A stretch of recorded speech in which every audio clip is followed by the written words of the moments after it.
Hi everyone, this is Grandmaster Eugene Perelshteyn, and welcome to my DVD on the Grand Prix Attack in the Sicilian Defense. Now, I have played Grand Prix most of my life with very big success, and I highly recommend this opening for everyone. So the Grand Prix starts after e4, c5, knight c3, and here black has many choices, but to give you the main line, for instance, knight c6, f4, g6, knight f3, bishop g7, and bishop b5. Not bishop c4 as also played, but instead bishop to b5. So unlike many other Sicilian openings, especially the open Sicilian, white is faced with a lot of memorization. You have to memorize tons of lines in the Najdorf. Then there is the Sicilian system that Kasparov used with success. And there is, of course, the super sharp dragon that white has to be well prepared. And I'm not even talking about the Sveshnikov and Paulsen and all those other open Sicilian lines. Instead, I want to show you this Grand Prix attack, where the plans are very basic.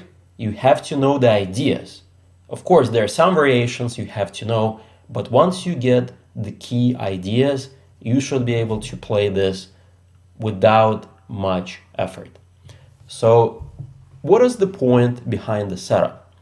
Well, as you see, white refrains from playing d4 in the near future, because this will lead to open Sicilians, and here white instead is going to play d3 in the future. Also, the key is this bishop on b5.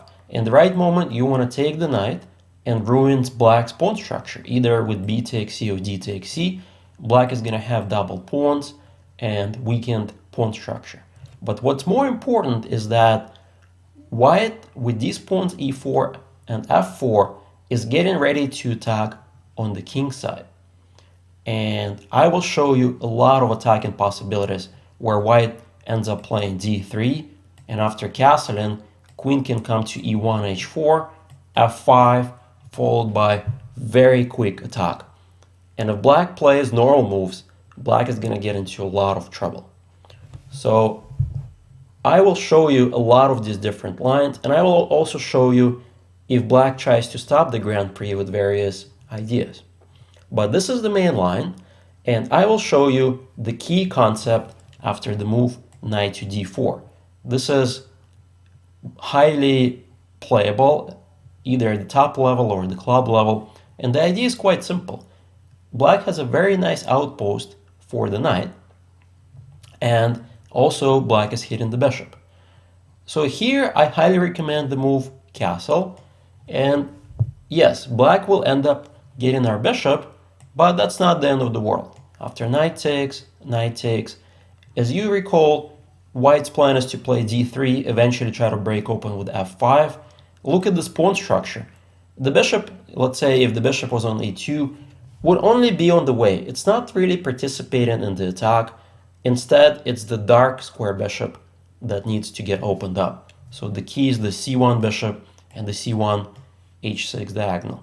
So we're going to take a look what will happen after d6 shortly in other parts, but for now, what if black tries to get super ambitious and plays d5?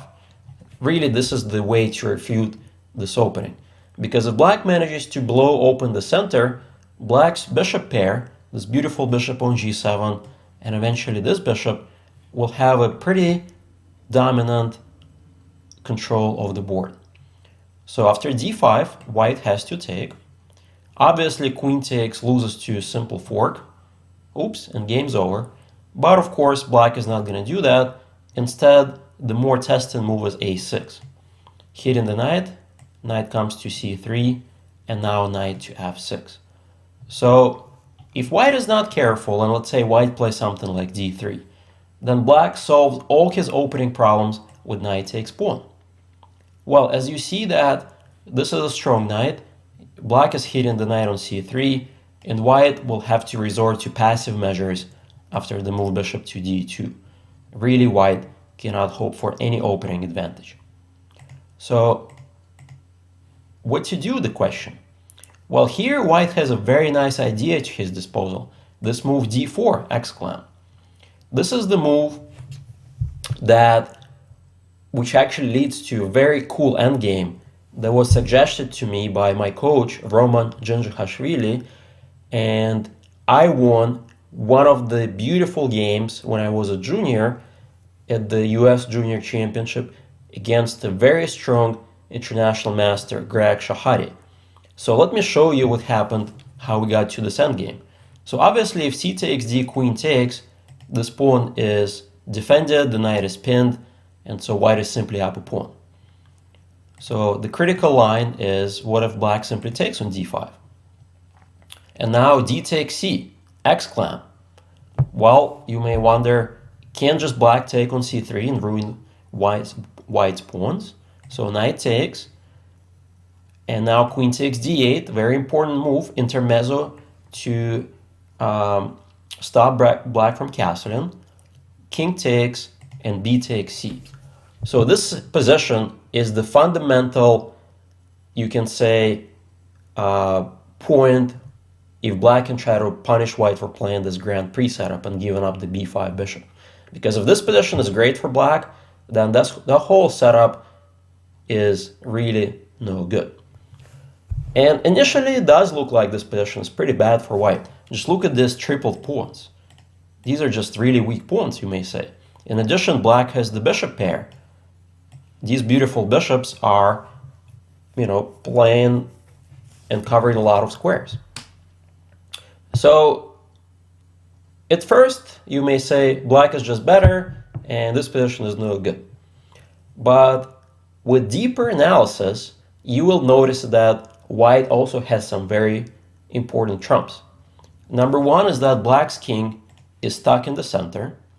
Number two is that with quick play, white can give up the c3 pawn and try to use the weakness of the b6 square to get the bishop to a5. So in the game I played rook b1. So of course bishop takes c3 and rook b1 exclam. So black managed to get the pawn back, but rook b3 is coming up. For now the bishop is tied up defending the b7 pawn, so king c7 makes sense. Rook b3, very important move. Bishop goes pretty much anywhere f6 or g7. In the game, Greg Shahari played bishop to g7. And here the key moment of the game, bishop to d2.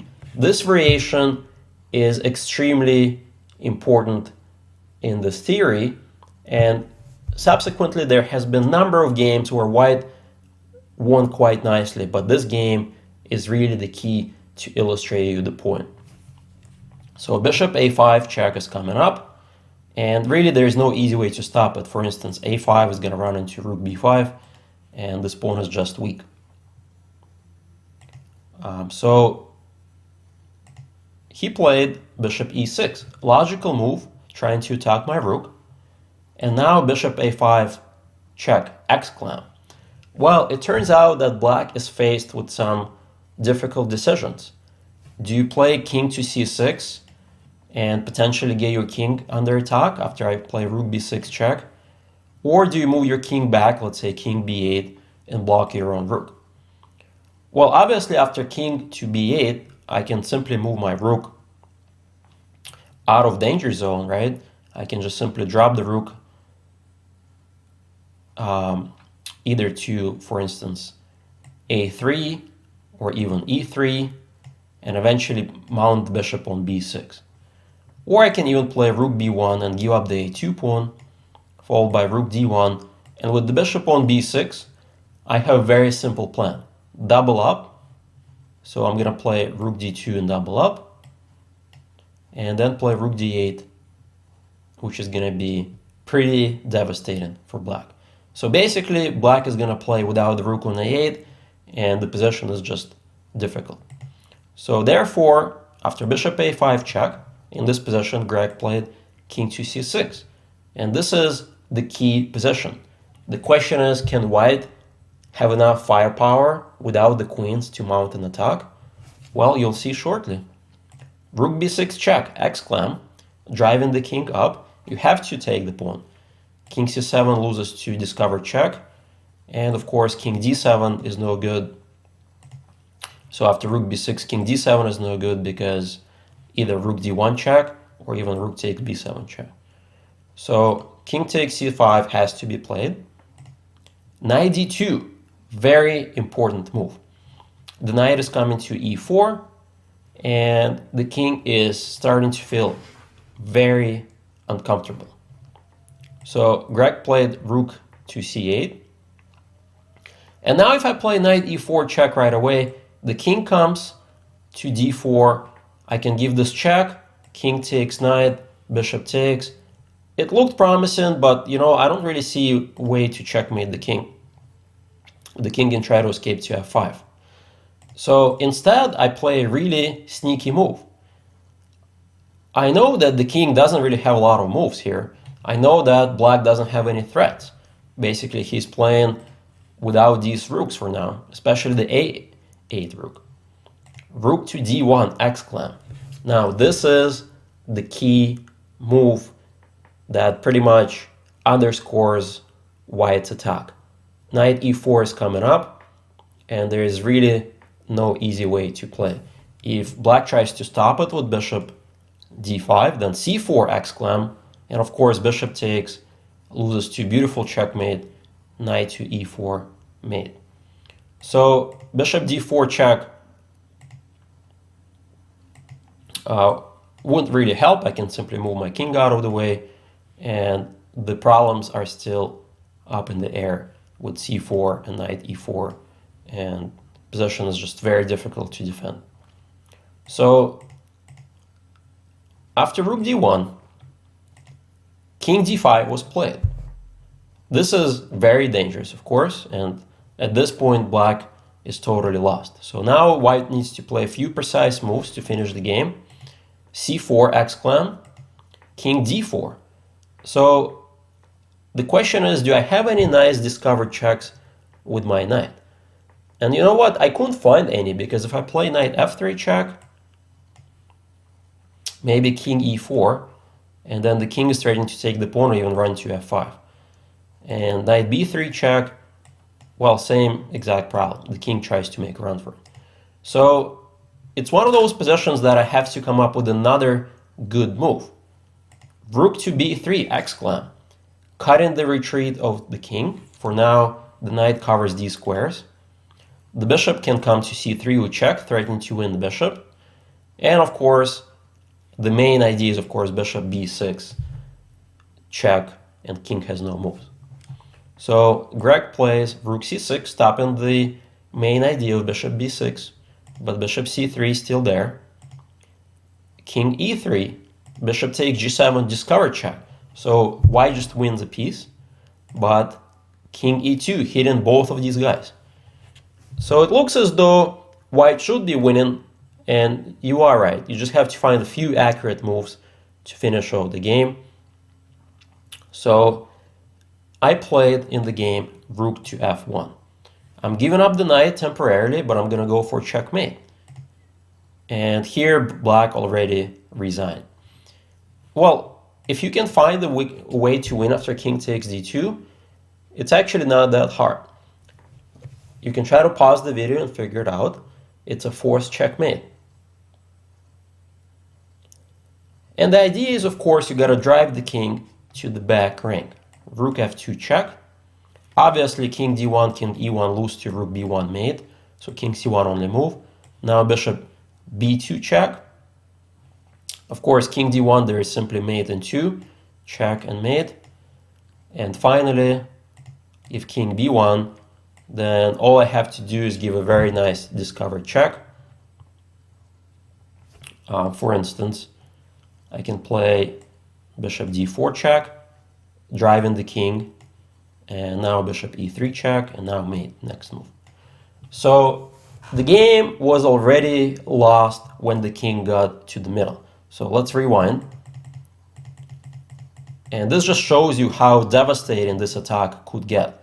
With a few accurate moves, So right here, such as knight d2, and then rook d1, I have every single piece around the enemy's king, and the attack is way too powerful. So the question is, what did black do wrong? So let's go back to this endgame, all the way to the triple pawns.